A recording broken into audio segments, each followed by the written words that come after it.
Hello guys, कैसे हैं आप लोग? खैरियत से होंगे। एक और इंटरेस्टिंग वीडियो के साथ आया हूँ। इस वीडियो में मैं आप लोगों को इकोनॉमी का एक टॉपिक्स के बारे में डिस्कस करूँगा। तो ये बहुत इंटरेस्टिंग का वीडियो रहेगा, आप लोग स्किप मत करना। और प्लीज़ चैनल को सब्सक्राइब करना, वीडियोस को लाइक भी करना है, ताकि मैं मोटिवेट रहूँ आगे भी आप लोगों के लिए पूरा अच्छे अच्छे वीडियोस लेके आऊँ। पूरा एलोबरेटली मैं डिस्कस करूँगा हर टॉपिक्स के बारे में। तो आज का पहला जो मैंने बताया ना टॉपिक जो है बैंकिंग है। तो बैंकिंग बोले तो आप लोगों के माइंड में आता होगा आरबीआई। आरबीआई जो है फर्स्ट टाइम 1935 में सेटअप किया गया था। ये 1934 आरबीआई एक्ट के तहत सेटअप किया गया था। इससे पहले इसका हेडक्वार्टर जो है कोलकाता में था। फिर 1937 में इसका हेडक्वार्टर बम्बई में शिफ्ट किया गया। जो सबसे पहले इंडियन जो इंडिपेंडेंस के बाद जो सबसे पहला गवर्नर था वो सीडी देशमुख था। सबसे पहला इंडियन गवर्नर सीडी देशमुख। उससे पहले जो ब्रिटिशर्स था, इन जो आरबीआई का गवर्नर्स वो था ऑसबॉर्न स्मिथ था। तो ये एक स्टेचुटरी बॉडी है। ये एक कॉन्स्टिट्यूशनल बॉडी नहीं है, ये एक स्टेचुटरी बॉडी है। तो याद रखना, आरबीआई एक स्टेचुटरी बॉडी है। आरबीआई ज़्यादातर जो है इंडिया का जो मॉनेटरी पॉलिसी है वो ज़्यादातर कंट्रोल कौन करता है? आरबीआई करता है। मॉनेटरी पॉलिसी में जैसे बताऊं तो ज़्यादातर क्या होता है कि इंटरेस्ट रेट डिटरमाइन करना, इंटरेस्ट रेट कितना रहेगा कि वो सब तय करना किसका काम होता है? वो आरबीआई का होता है। फिर इन्फ्लेशन, महंगाई बढ़ना घटना वो सब कंट्रोल करना किसका काम है? आरबीआई का काम है। तो जितना जो जैसे बैंकिंग सेक्टर में कोई भी प्रमोशन करना हो, कोई डेवलपमेंट लाना हो, तो जैसे फॉर एग्जांपल मोबाइल बैंकिंग करना हो या नेट बैंकिंग करना हो, ये सब काम कौन करता है? कि ये सब आरबीआई करता है। आरबीआई का फंक्शंस क्या होता है? सबसे पहले आरबीआई का फंक्शंस यही रहता है कि ये गवर्नमेंट के लिए एज ए बैंकर काम करता है। ये एक बैंक की तरह काम करता है, जहाँ पे चाहे सेंट्रल हो या चाहे स्टेट हो, एज ए बैंक काम करता है। तो इनका सबसे पहला बेसिक फंक्शंस यह रहते हैं कि मॉनेटरी पॉलिसी को क्या करना? इम्प्लीमेंट करना। मैंने बताया ना, मॉनेटरी पॉलिसी जितना भी जो मॉनेटरी पॉलिसी बोले तो पहले मैंने बताया आप लोगों को, इंटरेस्ट रेट तय करना, इन्फ्लेशन को कंट्रोल करना, जिससे प्रमोशनल एंड डेवलपमेंट्स कोई भी फंक्शंस हो बैंकिंग में लाना हो, वो सब कौन कौन करता है? आरबीआई करता है। यही हुआ। बाकी आरबीआई एक आईएमएफ में एक गवर्नमेंट के एक एजेंट के तौर पर काम करता है। वो इंडियन गवर्नमेंट को आईएमएफ में रिप्रेजेंट करता है। तो इनका भी एक यही काम हुआ। बाकी आरबीआई जो है इनका और भी बहुत सारे ऐसे फंक्शंस है। जैसे कि आप लोगों ने सुना भी होगा कि आरबीआई जो है सबसे पहले जो है एक कस्टोडियन की तरह काम करते हैं। जैसे कि फॉरेन एक्सचेंज रिज़र्व को, कंट्री में जितना फॉरेन एक्सचेंज रिज़र्व आ रहा है उन सब को कंट्रोल करना, मैनेज करना, इन्फ्लेशन को मैनेज करना, कितना जा रहा है कि मतलब वो सब मैनेज करना किसका काम है? वो सब आरबीआई का काम है। बाकी आरबीआई जो है बहुत सारे आरबीआई का इसमें क्या है कि क्रेडिट को भी कंट्रोल करना। जैसे मैंने बताया ना कि फाइनेंशियल बैंक्स के ज़रिए क्या करते हैं, कमर्शियल बैंक्स के ज़रिए क्या करते हैं? क्रेडिट को भी कंट्रोल करता है। आरबीआई को कहा गया है कि lender of the last resort कहा जाता है। क्या? Lender of the last resort. क्या है कि आखिरी जो है उम्मीद जो है वो जो है आरबीआई है। जैसे मान लो कोई भी फाइनेंशियल क्राइसिस आया, तो कोई भी फाइनेंशियल क्राइसिस आया इकोनॉमी में, तो सबसे ज़्यादा जो है डिपेंडेंट हम किस पे रहेंगे? आरबीआई के ऊपर रहेंगे। इसलिए कहा गया कि lender of the last resort. तो उसके बाद में दो मेथड्स होता है कि एक क्वांटिटिव मेथड्स होते हैं, एक क्वालिटेटिव मेथड्स होता है। और क्वांटिटेटिव मेथड्स का मतलब क्या है कि आरबीआई इसमें क्या करते हैं कि जैसे कि बैंक रेट हुआ, सीआरआर हो गया, आप लोगों ने सुना होगा, कैश रिजर्व रेशो हुआ, SLR हो या स्टेशनरी लिक्विडिटी रेशो हुआ, रेपो रेट हुआ, रिवर्स रेपो हुआ, MSF हो गया, मार्जिनल स्टैंडिंग फैसिलिटी, इन सब को कंट्रोल करना किसके पास है? ये RBI करता है। ये किसके अंडर आता है? क्वांटिटेटिव के मेथड के अंदर आता है। क्वांटिटेटिव मेथड के अंदर क्या क्या आता है? Bank rate. ये पूछता है क्वेश्चंस कि क्वालिटेटिव में कौन आता है, क्वांटिटेटिव में कौन आता है। क्वांटिटेटिव में कौन कौन आता है? Bank rate, CRR, SLR, repo rate, reverse repo rate, MSF आता है। फिर उसके बाद हम क्वालिटेटिव के ऊपर बात करेंगे। क्वालिटेटिव में क्या होता है कि रेशनिंग ऑफ क्रेडिट, कौन से क्रेडिट को हम सबसे पहले किसके ऊपर हम ज़्यादा क्रेडिट लगाएंगे। उसके बाद वायरेशन इन मार्जिनल रिक्वायरमेंट्स, फिर regulating loans for consumption purpose, फिर मॉरल सुजेन, फिर डायरेक्ट एक्शन। ये हम आगे टॉपिक्स में अच्छे से डिस्कस करेंगे जितना अभी हमने बताया है। तो क्या है कि एक मॉनेटरी पॉलिसी कमेटी बनाया गया। तो इसमें क्या है कि मॉनेटरी पॉलिसी कमेटी में कितने लोग होते हैं? 6 लोग होता है। ये 2015 में बनाया गया। तो 6 लोग होता है कि RBI के जो ऑफिशियल मेंबर्स है वो 3 होता है, और 3 मेंबर्स जो है वो गवर्नमेंट की तरफ से होता है। 6 मेंबर्स RBI की तरफ से, 3 मेंबर्स और गवर्नमेंट की तरफ से 3 मेंबर्स। जो RBI का सबसे महत्वपूर्ण क्वेश्चन ये पूछा जा सकता है कि जो RBI का गवर्नर जो है वो RBI के ही थ्रू अपॉइंट करता है या गवर्नमेंट के थ्रू अपॉइंट करते हैं। RBI का गवर्नर जो है वो सेंट्रल गवर्नमेंट के थ्रू अपॉइंट किया जाता है, ये बात याद रखो। फिर हम अभी आते हैं कि क्वांटिटेटिव मेथड्स पे आता है। उसमें सबसे पहले मैंने बताया ना, बैंक रेट के ऊपर हम डिस्कस करेंगे।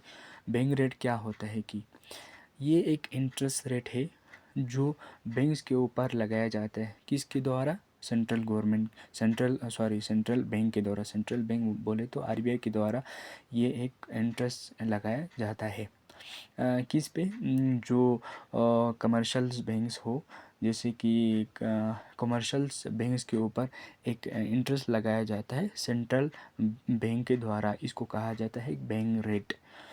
तो इस बैंक रेट में क्या है कि ये इसलिए लगाया जाता है कि जैसे कि इसलिए लगाया जाता है कि अगर इसमें जैसे RBI चाहता है कि मान लो इन्फ्लेशन ज़्यादा है, तो क्या करता है कि बैंक रेट को इन्फ्लेशन के टाइम में ताकि इकोनॉमी में, ताकि मार्केट में मतलब जो मनी का जो हो सर्कुलेशन जो है, सप्लाई जो है वो कम हो, तब क्या करता है कि जो कमर्शियल बैंक्स के ऊपर ज़्यादा बैंक रेट लगाया जाता है, ताकि ज़्यादा बैंक रेट लगाने से क्या हो जाता है कि होता है क्या है कि कमर्शियल बैंक जो है वो लोन देना कम कर देता है। बाकी लोन देना कम कर देता है, तो क्या होता है कि मार्केट में जो मनी का जो सप्लाई है जो है वो ऑटोमेटिकली कम हो जाता है। या कभी कभार जैसे मार्केट में बहुत स्लो इन्फ्लेशन चल रहा हो, बहुत बिल्कुल एकदम मार्केट में कोई पैसे का सर्कुलेशन बहुत कम कम चल रहा है, तो उस टाइम क्या करता है कि एकदम डिक्रीज़ कर देता है। डिक्रीज़ करने से क्या होता है कि लोग एकदम लोन लेने लगेंगे। लोन लेगा तो लोगों के पास पैसा होगा तो मार्केट में पैसा आएगा। तो क्या होगा कि मार्केट में धीरे धीरे क्या होगा, एक टाइप का एक स्टेबलाइजेशन आ जाएगा। एक फिर से एक इन्फ्लेशन का वो एक पीक जो है वो क्या करेगा, मतलब एक कंटिन्यू रहेगा। इसलिए एक बैंक रेट लगाया जाता है कि सेंट्रल बैंक के द्वारा कमर्शियल बैंक्स के ऊपर, ताकि एक कंट्रोल में रहे पूरा जो मार्केट जो है, पूरा इकोनॉमी कंट्रोल में रहे। इसलिए फिर हुआ एक और उसके बाद हम डिस्कस करेंगे CRR क्या होता है, कि CRR कब लगता है, कितने परसेंट का लगता है, किस पे लगता है। CRR भी वही है कि ये मतलब सेंट्रल बैंक्स के ये जो फिर से वही CRR जो है सेंट्रल बैंक्स के द्वारा लगाया जाता है। किन पे? कमर्शियल बैंक्स पे आता है कि जो CRR जो है वो जब जो बिल्कुल इकोनॉमी जब टाइट चल रहा हो, और तो क्या करता है कि सीआरआर को इंक्रीज़ कर देता है। जब लिबरल मॉनेटरी पॉलिसी हो, जब एकदम स्लो चल रहा है, तो उसको क्या कर देता है, इंक्रीज़ कर देता है। फिर उसके बाद जो है सीआरआर जो है ज़्यादातर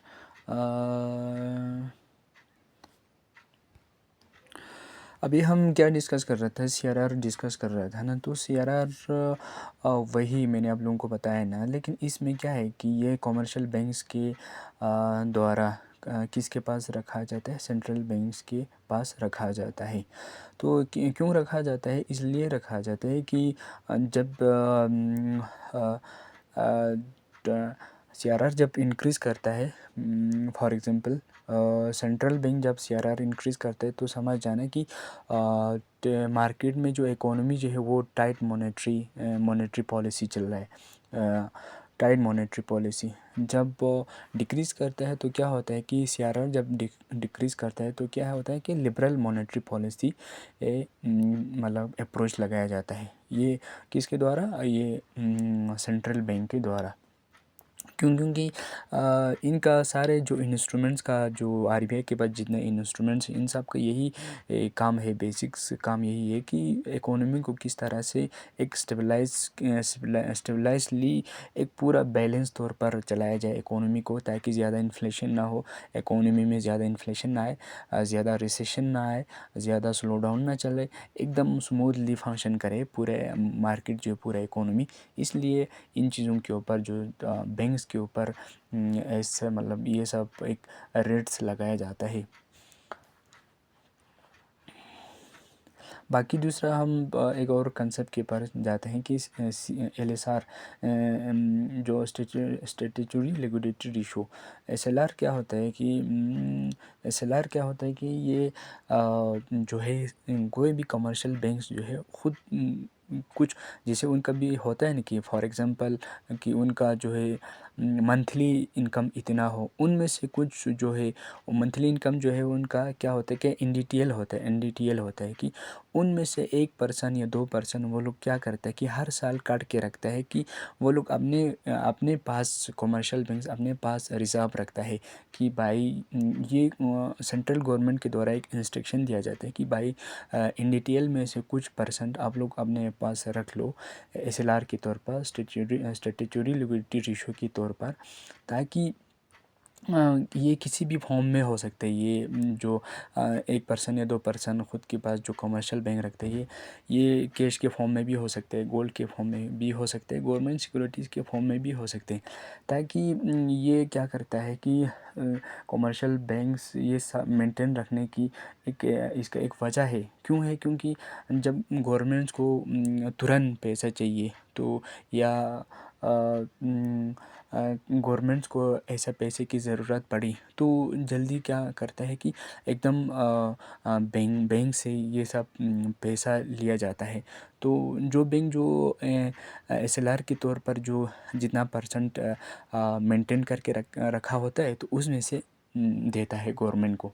और दूसरा क्या होता है कि मान लो फॉर एग्ज़ाम्पल बैंक्स के पास कैश ख़त्म हो गया, तो कमर्शियल बैंक्स के पास कैश ख़त्म हो गया, कमर्शियल बैंक्स ख़त्म होने पे आया, तो जितना उन्होंने एसएलआर के तौर पर पैसा जो बचा के रखता है, वो क्या करता है उस टाइम यूज़ करता है, ताकि बैंक्स स्मूथली फंक्शन कर सके। तो ये हुआ एसएलआर।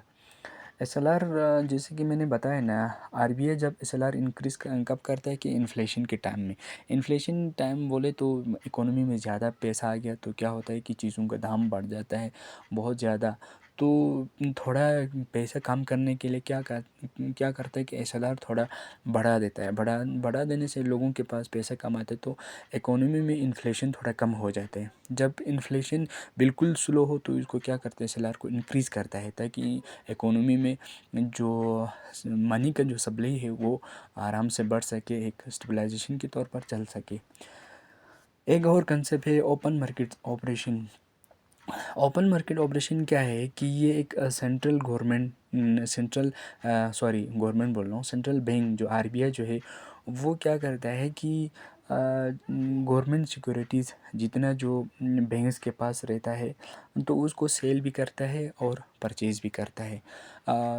जब इकोनॉमी में सेल और परचेज़ क्यों करता है, इसकी वजह आप लोग को जान सकते हैं कि क्योंकि जब इकोनॉमी में जैसे इकोनॉमी में ज़्यादा इन्फ्लेशन चल रहा हो तो सेंट्रल बैंक ये चाह रहा होता है कि ज़्यादा इन्फ्लेशन हो तो क्या करते हैं कि लोगों से बिल्कुल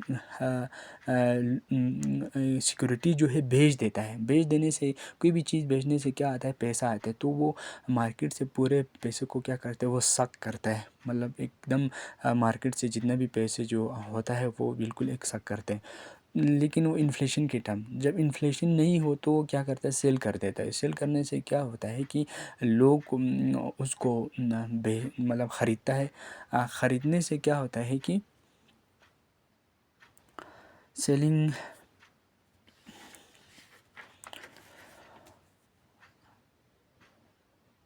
तो उसको क्या करता है कि जो जब जब इकोनॉमी में कोई रिसेशन चल रहा है तो रिसेशन चलते समय जैसे कि वो जैसे मैंने आप लोगों को बताया ना कि बेचता कब है, जब ज़्यादा ही गवर्नमेंट सिक्योरिटीज़ कब बेचता है सेंट्रल बैंक, जब इन्फ्लेशन ज़्यादा हो। तो ख़रीदता कब है, जब बिल्कुल रिसेशन कम हो, जब इकोनॉमी में पैसा नहीं हो लोगों के पास, तो उसके पास जितना जो पैसा होता है, जितना जो होता है वो क्या करता है, ख़रीदता है। फॉर एग्ज़ाम्पल जैसे हम एग्ज़ाम्पल ले लें, किसी के पास पैसा नहीं है तो हम क्या करते हैं, उसके पास जितना उसके पास जो घर में जितना भी उसके पास जो चीज़ें होते हैं उसको हम ख़रीदते हैं ताकि वो उसके पास पैसा आ जाए। तो जैसे वही एग्ज़ाम्पल हमने अभी एग्ज़ाम्पल आप लोगों को मैंने वही दिया ना। तो ये हुआ कि market operation, open market operation, sell करना और बाई करना। किस चीज़ को, गवर्नमेंट सिक्योरिटीज़ को। सेल कब करता है, जब इन्फ्लेशन ज़्यादा हो। बाई कब करते हैं, जब इकोनॉमी में रिसेशन हो, जब इकोनॉमी एकदम स्लो चल रहा हो तो तब जाके गवर्नमेंट सिक्योरिटीज़ ख़रीदता है ताकि मार्केट में क्या आए, पैसा आए। उसके बाद एक और कंसेप्ट है रिपो रेट। रिपो रेट तो आप लोगों को बताया, रिपो रेट कब इस्तेमाल करता है कि ये रेट सेंट्रल बैंक के द्वारा जब बिल्कुल मार्केट से बिल्कुल पैसा लेना हो तो तब जाके बिल्कुल इंजेक्ट करना हो आरबीआई के द्वारा, तो क्या करते हैं, गवर्नमेंट जो है जितना बैंक इसके पास जितना भी जो गवर्नमेंट का बॉन्ड्स होता है वो सब क्या करते हैं, वो ख़रीदता है। गवर्नमेंट्स के जितने भी बॉन्ड्स है वो बैंक से क्या करता है, वो सब ख़रीदता है ताकि बिल्कुल मार्केट से क्या करे, पैसे को इंजेक्ट कर सके।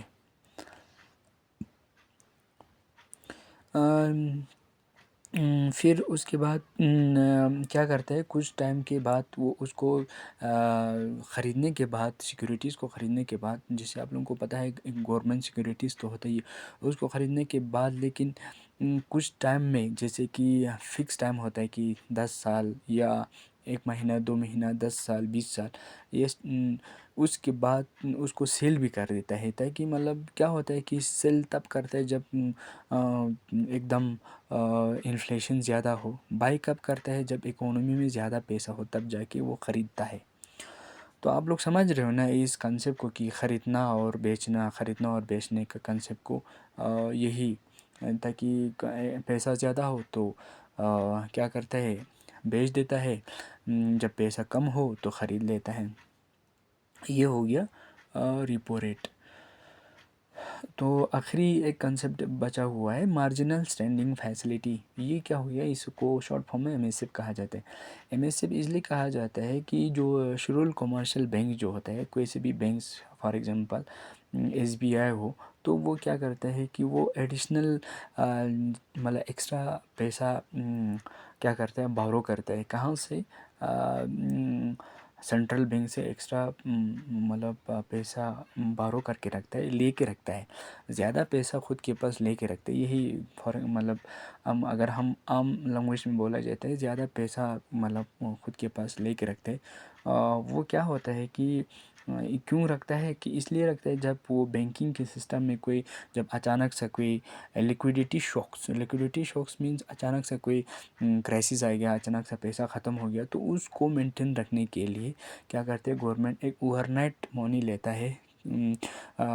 ज़्यादा कमर्शियल बैंक्स ओवरनाइट मनी क्या करता है कि रिज़र्व जो सेंट्रल बैंक से उनसे लेता है, ताकि वो जो आने वाले फ्यूचर्स में या कभी भी कोई पैसे की किल्लत आए तो उसको मेंटेन रखने के लिए उस टाइम जो है, जो सेंट्रल बैंक से उन्होंने जो ओवरनाइट मनी लाया है, उन जो एमएसएफ के तौर पर, तो उसको इस्तेमाल किया जा सके।